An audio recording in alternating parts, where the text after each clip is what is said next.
what's up? How you guys doing today? I'm 6'5" Mir. Welcome to How Times Change every Wednesday, 1 p.m. Eastern.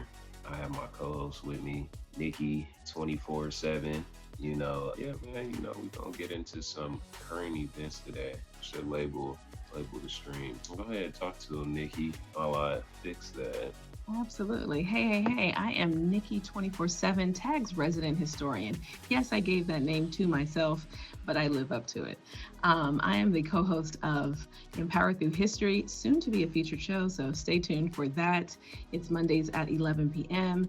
I mix a little bit of a game show with a little bit of his story or her story, and we just have a great time. So make sure you check that out.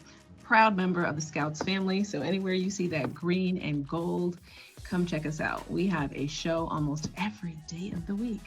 Almost every day of the week. Matter of fact, you can link up with me in the comments at 2 cents link up. Come see that show at 6 p.m. tonight. And again, check me out throughout the week. A lot going on here. When did you become a scout? How long you been a scout? Oh, maybe a month or more, maybe longer than that through the summer. Yeah, in the summer. So, I was a fan long before, as a stan, whatever you want to call it. I absolutely love LD Drug. She is amazing. She is a woman that I look up to, and I have been enamored by her content since I first met her. Casper is funny as I don't know what. Everybody else is chill. So I love all the content they create. Dope. Yeah, they definitely got a lot of shows, a lot going on. It's good to see. I still ain't been on Geeked Out or Modern Day Bay. I was supposed to be on Modern Day Bay, but Okay, well, let me call the secretary to call the secretary of the secretary. I put a word in over here. We about to get you. Yeah. Say less. All right. So, look, if you guys split up in here today, we're going to talk about some of the current events, things that affect our history and probably the future of our nation. And I was looking at some stuff earlier, which I didn't know that. Is that me or you? Hey, y'all, can somebody say something in the comments? Here it goes. Is he freezing or me? Okay. I don't know what happened, but yeah, the difference between North and South Korea, their curfew, like they literally shut down the whole country. And when you look at it from a sky view, it's like black on one side, and then you see the line, and then it's light on the other side. And I just think, like, I just wanted to know, like, how do you think communism would look in America? So I feel like communism, where we are today, right? Communism is incompatible with our history at this point. But what it would look like, in my opinion, based off of the history that we have, it would look like Jim Crow. Right, just for everybody, right? Yeah, I've been trying to find this movie. You might have heard of it, Cracker. Uh-uh. No, so there's a movie that was produced where depicts when black people. It was slavery, but the roles are reversed. So it shows if white people were slaves in America versus if it was black people. Did this come out a while ago? It did, but the issue is that they don't allow you to watch it in certain regions. I feel like in college. How long ago was it though? I could be. It didn't come out crazy long ago. Oh. It was maybe a How few you years spell or two. Exactly how it's spelled. Oh. Yeah.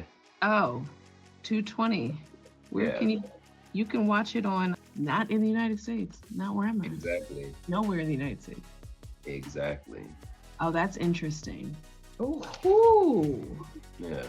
well, And like, I keep seeing the movie like on TikTok and stuff where they showing like little bits and pieces of it, but every time you go to watch it, it'll say this movie isn't available in your region. Now, it's been many years since slavery, mm, you know. So why is it a problem to see a movie like that? I don't, because of the power dynamic, right? We are right now in a polarized environment. This came out in 220. Arguably, we've been in a polarized state in the United since Obama, right? You can say 2008, but it's pronounced. We're a pronounced polarized country since at least 2016, for real, like where it's just like out there.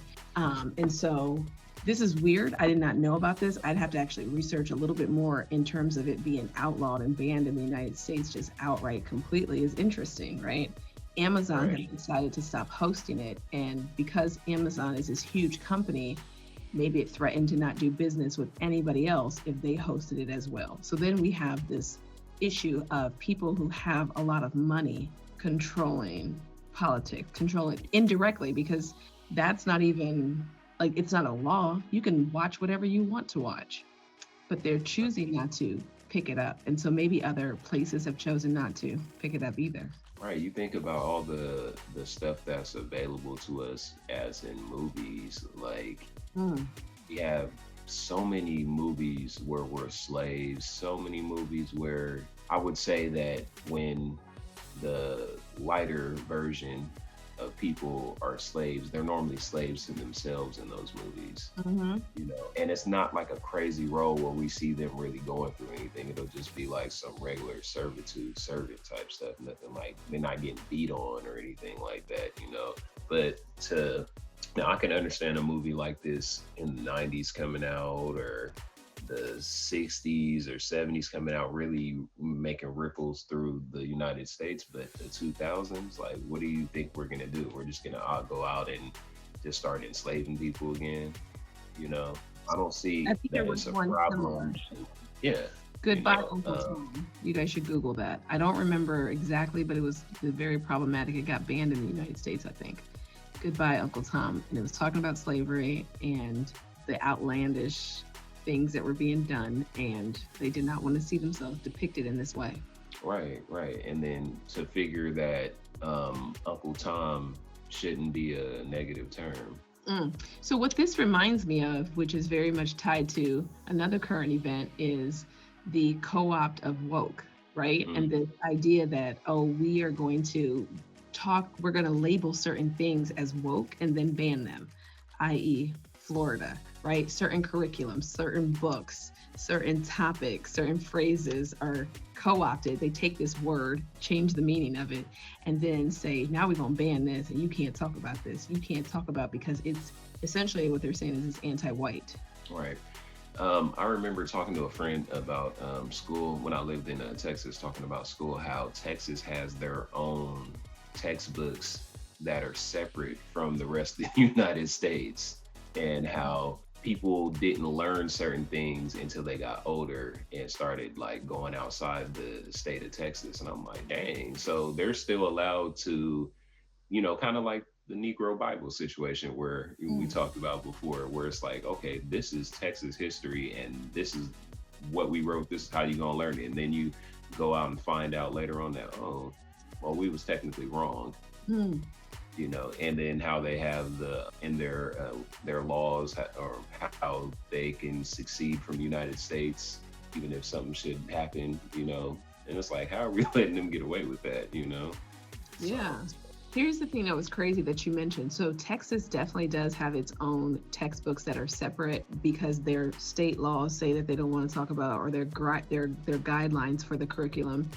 Now remember, everything that it's not the federal government, y'all. It's the mhm, state needs to decide what you learn in your state, not the federal government. So they can say we can't teach evolution or we can't teach creation, whichever one it is. But here's the crazy part. You're like, well, I don't live in Texas, so it's not going to impact me. I'm going to go live somewhere where we do teach that. But because of capitalism, because textbook companies want to be more efficient, they will cater to Texas because of its size. You don't think about population. And they like, if we lose that as a place, we would just make all the books like that, or we'll make it acceptable. And everyone else, they have actually done that, where they'll make it less offensive so that places like Texas or the South can actually buy these textbooks. And I think that's wild. They will change the way they discuss slavery, the way they discuss the Holocaust, the way that they've discussed indigenous people. all right. So when people say, you know, because you don't hear it too often, but you hear it more now. When people say that we were already here, do you believe that? I think it's a complex question. I think that undoubtedly people have come before Europeans some kind of way. They could have lived here for hundreds of years, 50 years, 1,000 years, a generation. They definitely were some people here before, right? There's similarities in cultures, and there's different things that gives us hints that that could definitely be a possibility. But to say that there were African or a different, like the way that I hear it recently, I don't think is accurate. Like I don't think that is entirely accurate. I think that that would have been a group of people that generations have. Yes, that's how we get melanin. That's how we get those things. Absolutely. But at the point of contact, that was a new group. They weren't those same, like it's complicated. It's more nuanced than people are saying. And unfortunately, regardless of what people want to say, so far what we have noticed, and it could be a conspiracy theory on this, but when Black people do take the DNA test for genetics to find out their ancestry, what we are actually finding is that it is less indigenous blood than people thought. And what me as a historian, what you can attribute, because we all have heard, oh, we indigenous, we got Native American in our family.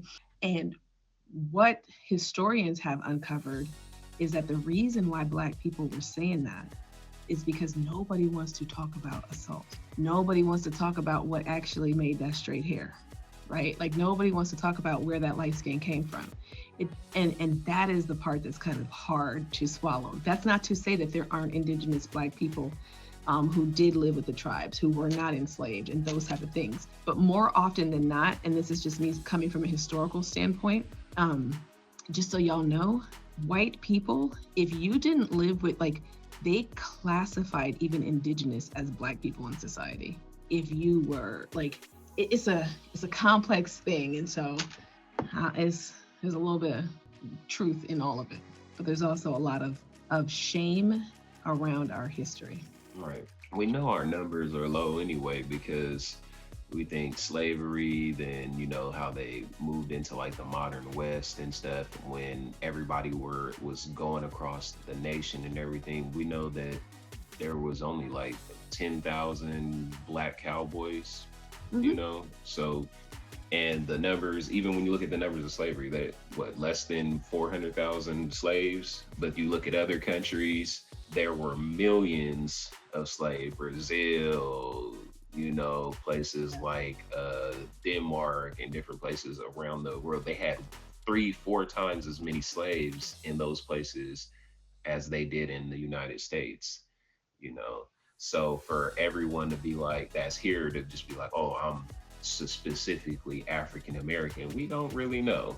We don't, because you can, you could get on here right now, go to your tab at the top and type in Colombia or Brazil, and you'll see somebody that looks just like me and Nikki, and then you'll go in there and go say, hey Nikki, how you doing? And then Nikki opens up her mouth, hola, ¿cómo estás? And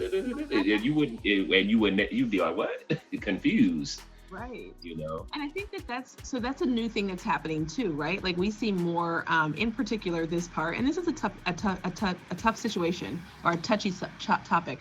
We are seeing more Latinos, people of Hispanic descent, identifying as Afro-Latino. And there's tension there. And so for me, I'm not that, so I can't speak from that perspective, but I have noticed that, oh, it's so hard. Some people necessarily don't want to claim that identity. They want to say, no, I'm Latino. But again, like Mir just said, you guys, only 300,000 Black Africans came here. The rest of the 12 million went to South America. Just put the rest of the 12 million, y'all. So I don't know how you got melanated. I have no idea. I'm not the one to be able to tell you that, but that's all I'm gonna say. Yeah, but we know that, shout out to Black women, Black women can pretty much create us with anybody. So we know that, we know how that happened.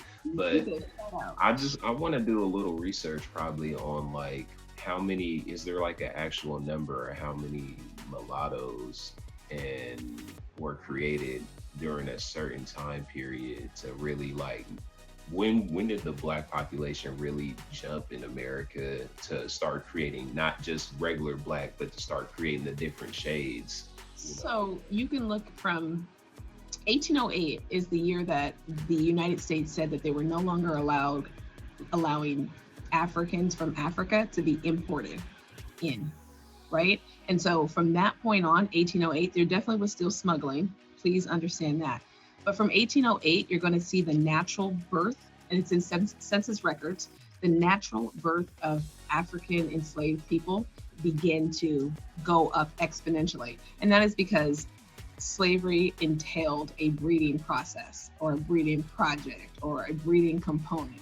And so from that moment on, whether it was through assault or breeding people together, enslaved persons together, that's what happened, right? And so the best place to find records of that is going to be Louisiana, because Louisiana was a colony of the French and they had a different racial hierarchy type system. So if you want to see it, they're the ones that labeled that more clearly than the United States did.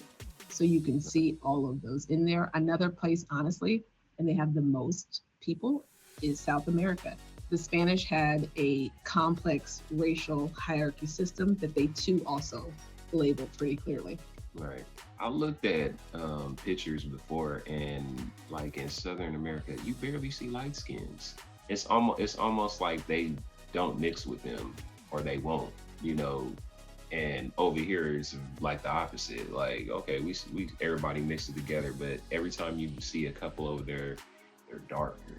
You know, like, Mm. okay, there's no like, oh, the light skinned girl is out there. You know, I mean, I haven't seen. I'm pretty sure they're out there, but they probably don't put it out on the main, the main propaganda or the pictures you see. You don't really see it too often. So I don't know that Mhm.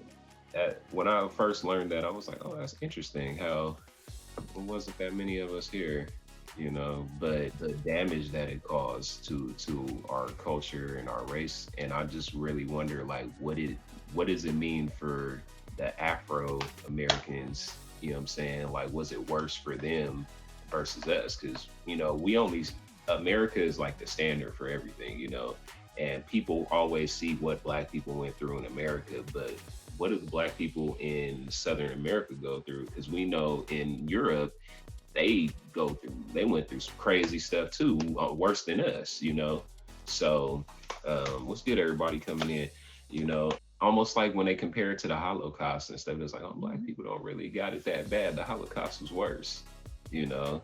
No, we had So Holocaust. Good Holocaust.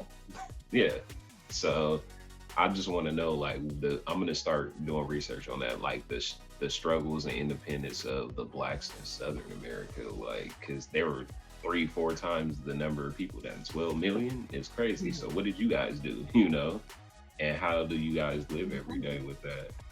So here's a word that you might want to write down to help guide that. So what ends up happening is something called erasure, like an eraser, but it's erasure. Need my And history teacher, y'all. it's called erasure. And what they do is in South America, they're going to take the Latino or the Spanish heritage, the Spanish language, and they're going to use that to subvert all African identity, right? They're going to erase it from the books. They're going to not talk about it. They're not going to record the history. They're going to focus more on the cultural aspect of Spanish identity and give glory to Spain for that while erasing the actual Black presence of it. So capoeira, I can't say the word ever. The dance capoeira, capoeira. Copyright. It's Brazilian, or is it? I might be mixing up the countries. Brazilian. I apologize. Yeah, my brother studied when I That's a was a kid. slave resistance dance, though, is what it was. It's mimicking what they were going to do to kill the masters in fighting for war, right? It was created by enslaved Africans who then also mixed with indigenous. So now you have this mestizo who is also indigenous and African, and sometimes Spanish and African, or Spanish and indigenous. Like, it's a whole thing that kind of happens there. Mexico's first president, I believe, is Black of Afro descent. So there's a lot, but what happens is it gets hidden under the Spanish identity. Whatever we touch, it turns to gold. Oh, don't it though? Yeah. I seen a post. I might have sent it to you on TikTok. I believe it was saying, like, Black people influenced everything. It was talking about how things that we created, how the white man went behind us and charged for it. Mm. It was talking about lights. It's like the Black man created the light bulb, the white man created the light bill. You know, so I just went to, it was like 50 different things that were created by us that somebody went directly behind and made millions off of. Yeah. The potato chip, Mr. Crumb created the potato chip, and then we see this big dynamic in America about how Frito Lay was created. How the Frito was credited to a Hispanic man and his family who just made them in a little shop. You know, I gotta look that one up. yes, the Fritos were created. Frito was created. It was like I believe it's a Mexican family, and they just had like a little market, and they would, I think it was masa. I believe that's what it's called. They Mhm. just would, make it real thin and fry it in a corn chip, and then later on, he decided like, man, we could really sell this. So he got his family to give him the recipe and everything, and he started making it on a mass production, and that's when he met Lay, and they decided to partner together. And originally, it was like all the West Coast was Frito, and all the East Coast was regular Lay's. And they decided to partner together because it was like, oh, you can't get Lay's in California. You can only Mm. eat Fritos in California, So yeah, it was pretty interesting to see that. But when I know that Mr. Crumb created the thin potato chip would have been the original Lay, Mm. where was his credit for that, and what part did he play in that? Because they No don't talk pun about it. intended, but he got crumbs, huh? Yeah, you know, They ain't give him nothing. right. So like far as Frito, I could say that okay, the Latinos created that, Mm. but far as potato chips, they'll tell you somebody else did, and they won't really give you the credit, which we know that that's a regular thing with us. I got another note. Oh wow, that is crazy. Right. That is crazy. See, I say that to myself all the time. I see videos and I send stuff to myself so I don't forget and save and all that. And then I've looked at videos sometimes and been like, man, I'm really black. Like I'm really a black person out here. Like this is crazy. Like my whole life could be completely different. You know. Ooh, it could be. It could be. Look, talking about how our life could be different. Our life is so different now from a few years ago. Y'all, inflation. What's happening? Oh man. Ah, we don't want to talk keep about the money. I keep seeing these videos about how 10 years ago gas and food you could go and even you could still go and get a meal for you, your girl, and your two kids for 30-40 bucks. Now it's like guaranteed my meal is going to be $20-30, your meal is going to be $20-30, and kids, because of whatever they put in foods and all that different stuff, they eat more now. So you can't even buy a kid a kid's meal. They laugh at that. Mhm. So I actually, 10 years ago, I used to get pissed when I would see something and it would say the kid's meal only goes to age 11 or 12. Why? They're still a kid till 18. I'm right. confused. I'm so confused. Or places that won't allow you to buy a kid's meal if you're by yourself. Right. That is rude. It's so rude. It's so rude. I think that inflation is tied to greedflation. I don't know if that's a real thing, but right? Like just Yeah. being greedy. So for me, inflation, honestly, what I'm looking at is something called, do they call it shrinkflation? So all of the sizes and proportions are getting smaller, but the price is going up. What are we going to do about it? That is like one of the Chips is the number one thing you ask me. That's the easiest one for people to notice. yeah. How the bag of chips is getting more air and less chips. It's You know. it's 25% full of chips. Yeah. 25%. And Yo. what it's doing is it's causing people to eat different things where bags that have always been full, like, oh, instead of eating chips, I'm gonna eat pretzels because they always fill the pretzel bag all the way up to the top. You know, I'm gonna eat popcorn, because the bag is always stuffed, you know. Mhm. So I know I had started eating the white cheddar smart corn, and then 3 months into me eating it, it started to go less and less. Now I remember specifically when stuff changed because, like I've said before, I worked for Pepsi, Mm-hmm. So I know exactly when we were like, we had a meeting. They were like, oh, the bottles are going to get lighter and the product's going to get lighter for you guys. So we're going to send more because the portions are changing. They shut down our production center in 2000 and it was 2003. They shut down production at my plant and they started getting all our product from Mexico. Yeah, everything. So I remember because we used to get that's when they created the 8 pack. There's a Mm-hmm. 12 pack that you can rip in 2 pieces, and the cans are about this big.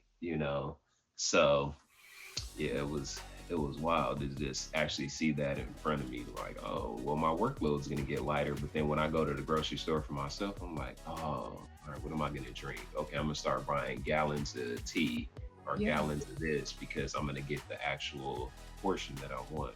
Yeah, I think it's a real concern. It definitely is. Even though prices and wages are going up, even though job creation is happening, we really still feel this in our pockets, and there's nothing that is in place that can stop it. Yeah. There's It's like, nothing. do you really feel like you are advancing in the situation? No. But you don't, because it's like, yeah, I'm making more money, but things are more, and it's like, all right, your rent. Everybody can remember a time being from California like yourself. I remember when my rent was like $700. I remember my first place I had got, my rent was like 715 or 725 or something like that. Man, I was so happy.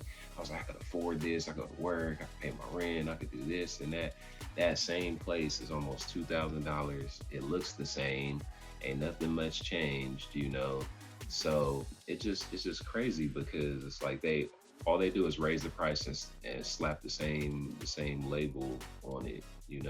Yeah, and I definitely feel it. It's not getting easier, which is horrible, actually, right? Because when you get to your 30s and your 40s, you feel like, hey, I can ease up a little bit. It should be up and up and up.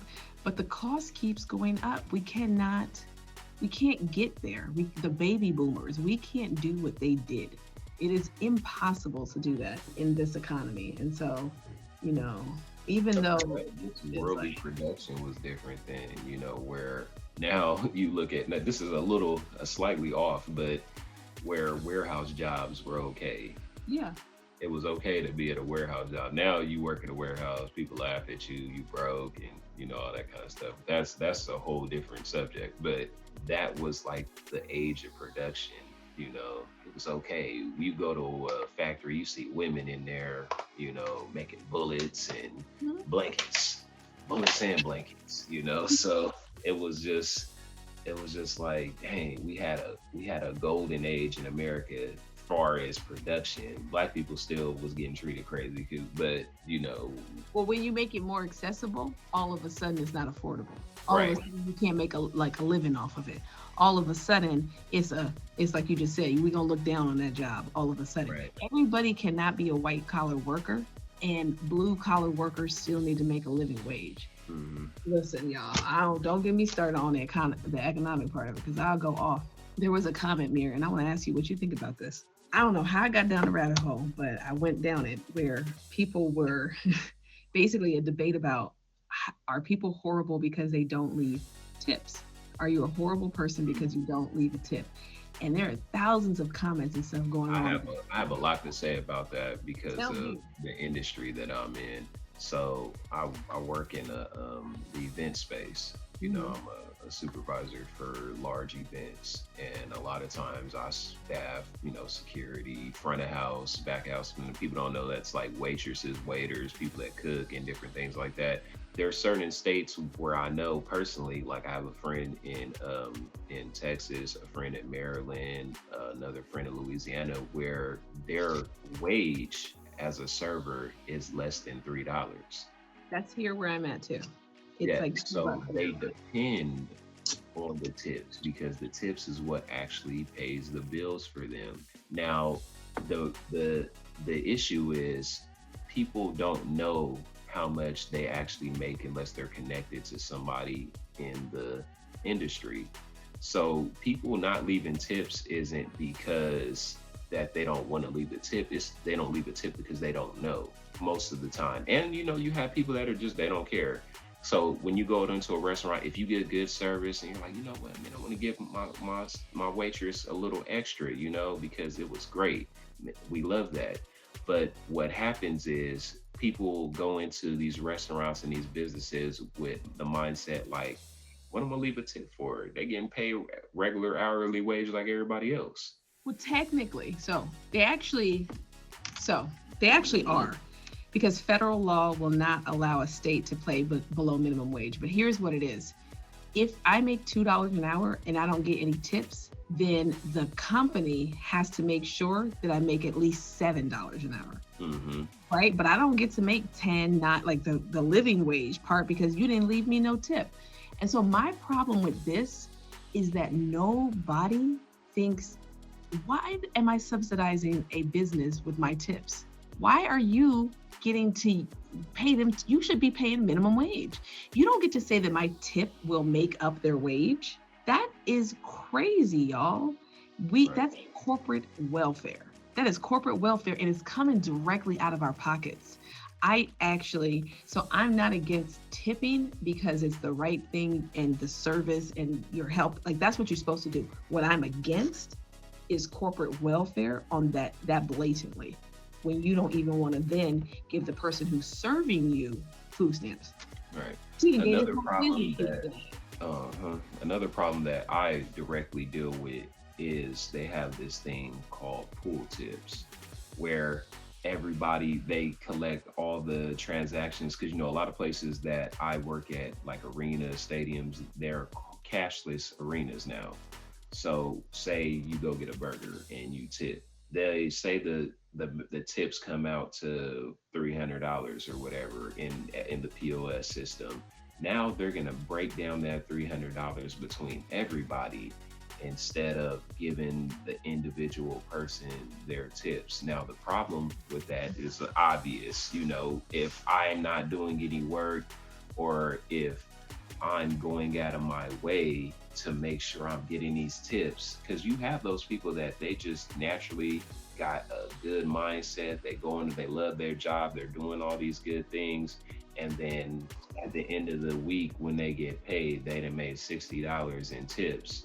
And they probably made 160 of that 200 just off of their register. Now they're able to see who made what on their POS systems, obviously. So they can look and be like, oh, this person made this much, but they don't care, Good morning. So that's one thing that I deal with. Like, I have a situation. I was just at an event yesterday for Santana. You guys know the old Santana with the guitar and all the good stuff. A lot of my front of house people there make pool tips, and they pull in $5,000-$6,000 an event or whatever. And I have two guys specifically that work there who are by themselves. In their own area, they make $1,200. So when I found out, I was like, is there a way that we can get it to where they have their separate tips? And I've been pushing for this. And they finally told me yesterday that, like, yeah, we're going to separate their tips so they each get their own individual tips. Heck yeah.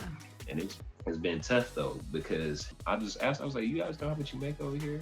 Like, nah, everybody's fine. You tell them it's pool tips, they're cool with whatever they make. You know what I'm saying? But then when they find out how much they made directly, and they've been splitting it with people who ain't did anything. People who go on a bunch of breaks, disappear, got lousy customer service, dress crazy, argue, those are the issues. The reason why they have to pull it is to pay the minimum wage. Mm-hmm. Hello, love. I need some juice. Sorry. I thought my phone was talking. That's the crazy part. That's why I cannot believe that businesses, corporations get away with that. That hurts my soul every single time. So you're going to tell me that the owner of Applebee's can make $1 billion in profit a year, but only pay $2 an hour in the restaurants, and you subsidize the other $10, $12 in tips, y'all. You're subsidizing it. Like, And then the crazy thing is, like I said, my friend, she's been a GM, regional manager, all these different things. So that's who really taught me about the hospitality industry when I first went into it. And once you get to that lead assistant manager, different things like that, you start to make bonuses off of the hours that the other workers make. So say Mm. somebody's like, hey, I need some extra hours, boss. They break down how many people are working, how many hours they're doing, your salary, but you still get these bonuses based off of what's going on. So you ever go to like a Applebee's or somewhere where it's dead, like it's nobody and there's like one or two people working, and then all of a sudden 4 o'clock come around, it's like 20 servers in there. You know, the manager who is in there is making money from all those people that are there, based off of the hours, based off of this. And some places I've even heard where you make more money when you cut hours. So the less people you got working in there, the more money that you got because you're keeping labor under a certain number. So they give you a bonus for keeping labor under a certain percentage. It's horrible. It's horrible all the way around, you guys. Like the inflation is not going to get better. It's not going to be better. It's horrible because then you said you cutting hours. Did y'all just peep what he said? He said they're cutting hours. If you cut hours, you already probably not even full time. But if you were full time, you now don't have any health insurance. Right. And then, I don't know about other states, but you know how out in California, if you make under 30 hours, you can get unemployment for the other half to receive 40 hours a week. No, you can't do that out here. Yeah. Out here, you can. If you make under a certain amount, hours, say if you make, I think it's 20 to 25 hours a week, you can apply for unemployment to make sure you get 40 hours a week. I love that. Right. I love that. I'm for Nobody that. talked about that. I'm for that. And people out there, if you're listening, you need to be for that too. You need to find the people who put these things into place and be for that too. A company, y'all out here, you don't know it, but you inadvertently worship these companies. You make them rich by being complacent. They work for you. If you didn't buy their stuff, they would have nothing. They wouldn't be billionaires without you. So you have the leverage, you have the power. Don't give it to them. Like, how dare they come to your city and not employ people full time? Don't go to the business then. Oh, well, you don't want to give your workers 40 hours so they can get benefits? Then we're not going to work there. I bet you they go out of business. It's about pulling your money as a resource from businesses whose CEOs openly disrespect minorities. Yeah, like recently how the CEO of Crocs. Oh shoot, I don't know. What did he do? The person, I think the CEO of Crocs just said the N-word on TV or on a press conference or something. Oh yeah, no more Crocs. And I just was seeing something about like, oh, I guess black people gonna stop wearing Crocs now. We're gonna be at Walmart buying the other stuff, I'm gonna Google that to see what he said, and I promise you I'm gonna go home and throw them away. I definitely am, because no, I'm not doing it anymore. I don't have to, and I'm not going to.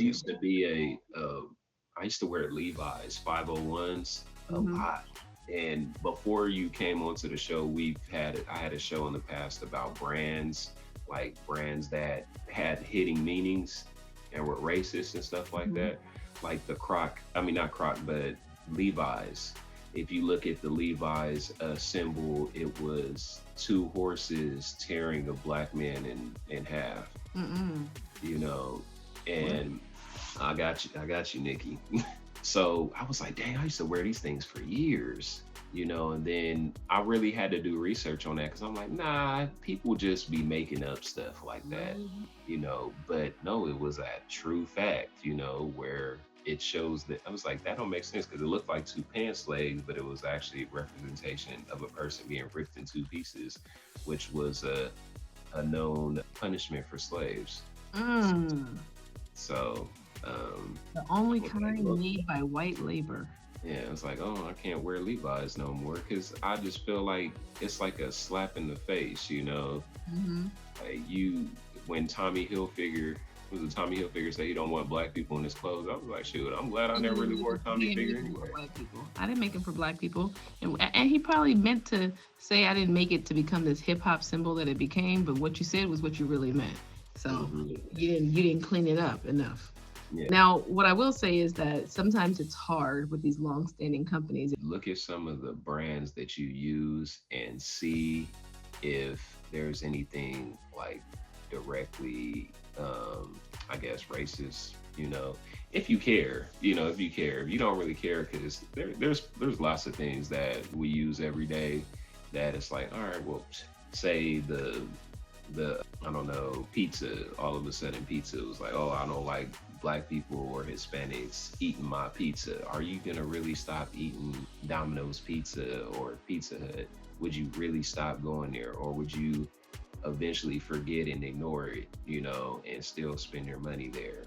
You know, we when you buy services in life, do you even really know who you supporting, or hey, you need it? It's a supply and demand thing. Now there are many, you can do research on companies and different things like that.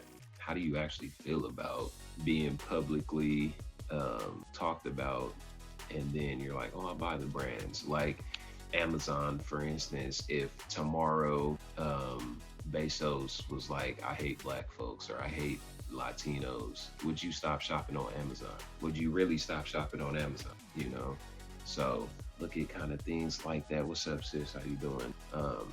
I bet she probably got a lot to say about this, but who can really influence your dollar, and what would your life look like if you did research on every brand that you actually buy? Would you see a shift in more a holistic kind of thing going on in your household? Would you only buy from black, or like Latin, or just minority groups that have smaller companies and businesses?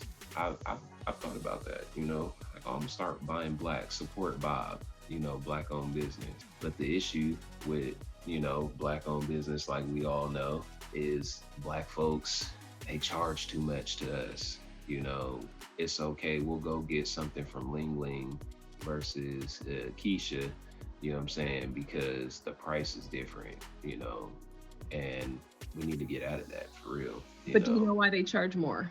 Of course. Scale of economy, right? They have to. They don't have the distribution. They don't have the rent in their booth is higher. Like all of these things, they're actually not all the time, because I will argue that black women's hair, you're being exorbitant. Like you're doing too much. It doesn't cost that much when I'm at your house. You don't need to charge me $3,000 to put in.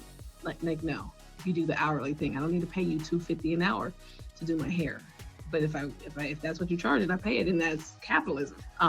But if we want to move forward economically as a group of people, we do have to figure something out.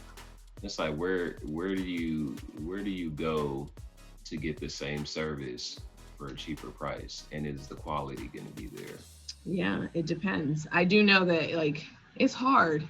It's definitely hard. It's a weird situation to kind of be in, but we need to get back to a point of being like cooperative economics, y'all. Cooperative economics. Figure it out. We are the last group, it seems. It might not be true, but we seem like we're the last group to figure this out. It was more like I look at, all right, so when people move to this country, they all live in one house, right? And they save up their money, buy a house for one people in the house, and then at the end everybody has a house, right? Or everybody has a car. People always look at that and be like, oh, why can't black people do that? We did do that. We're just past that point now, because fast forward 20 years from now, people are going to be saying the same thing about the Latinos. Well, why don't they band together more? Why don't they all live in one house to save their money? Because they already did it. When we first got out of slavery, everybody lived together. Everybody lived on the farms. They still worked the farms of the oppressor and stuff like that. And they moved in, they all bought these different houses. They got in our own neighborhoods. We did that already. What are we supposed to revert back to everybody go in the house and everybody save up? We already passed that. And also other groups, regardless of what we said, some groups did. The Latino group had it to a certain degree, some places, depending on your proximity to whiteness. But they also didn't have these covenants or these things against them that prevented them from moving up economically. We cannot ignore that. You can do all the cooperative economics you want, but if they're not going to hire you, you're not going to make the money. If they're not going to give you a loan, you're not going to be able to buy that house. Like, it doesn't matter what you do as a community other than build it yourself. and just completely rely on yourself. We still got to go to them though, regardless. We see an influx of black banks now, you know, so why not go to a black bank? But that black bank still has to answer to a white business. You know And what I'm they're saying? not up there yet. So they're not going to have an app, or they're not going to have this, or they're going to charge higher. Like, it's sad, but it's so true. Like, I did look into it, right? And just because of the rates and whatever, it was just cheaper for me to stay at the military thing that my parents had got me grandfathered into, right? Now, a business account, yes, it's more expensive, but I feel like it's a balance between my personal being here and the business being with this online black bank account, right? Because it, in my mind, it justifies it for me, even though I know it's not. Like, it was like, it's a balance. I got, here, this, and this. But I feel like I'm doing my part. And that we got to do more than our part. So I'm guilty of it. So Yeah, we are. It's gonna take a long time before we start really being like, stop looking at it as a black business and just a business. right, right. You know, it's just like, oh, I just went to the store. You go to the store on the corner, that all the black people work at, versus you go to the store on the corner where all the Arabs work at or all the Mexicans work But at. we need to be careful when we look at that. We think that that's group solidarity, where really a lot of the times it's family solidarity. Hmm. But we're just mentally being like, oh, they stay together. Nah, it's actually, that's a family business, y'all. For sure. I worked when I first moved out to Texas, I worked in sales, and I had the opportunity of meeting a guy who owned Godfather's Pizza, right? He's like, oh, I got 3 Godfather's Pizza. And he purchased the service, and he was like, I have 7 houses and 8 more businesses that I want to get the service for also. So I'm like, all right, sure, sign everybody up. He negotiated this price for all these houses and businesses and stuff. And then you go around to service these people, and you're like, oh, this is dad, this is mom, this is brother, this cousin. They all had houses in the same neighborhood, all on the same cul-de-sac, except for one brother. He said, I don't want to live by everybody. So he lived on the other street. You know what I'm saying? But all the businesses were in one area. Like, you go into a mini mall, they had the pizza places, they had a dry cleaners, they had a wing spot, they had a spa there, a small grocery store, all owned by one family in one parking lot. So looking at that, it's like, yeah, you can't really say they all stick together. That's one family. Not thinking that they're cousins and they're friends. And now you see like, oh, well, all these different businesses, you're like, oh, they all stick together. They all be related. Right. They do stick together, but at the same time, they be cousins, brothers, uncles, son-in-laws, mother-in-laws. So that's how they keep those things together. Now, that's something that we need to do too. Like, when we keep trying to talk about generational wealth and all that, how do we create generational wealth, and what does But it look like it's for us? hard. Look, it's hard. If you think about, let's just talk about Black Americans here. If you think about the fact that after enslavement, look at where the time frame is happening, right? Then you have Jim Crow. For real, y'all. You have it for 100 years. It's not to the 1960s. We got to be real with that. Like, it's not to the 1960s that you even get the right to vote. So now you've gone through industrialization. You've gone through all these different things, the Great Migration, families split up. You don't have that same thing happening anymore. So how are you going to even do that they did? All right. So don't be so hard on yourself as a community. Think about in the new thing, if you haven't read anything about Afrofuturism, Google it. Think about right now where we are, what can we do in the present and moving forward, right?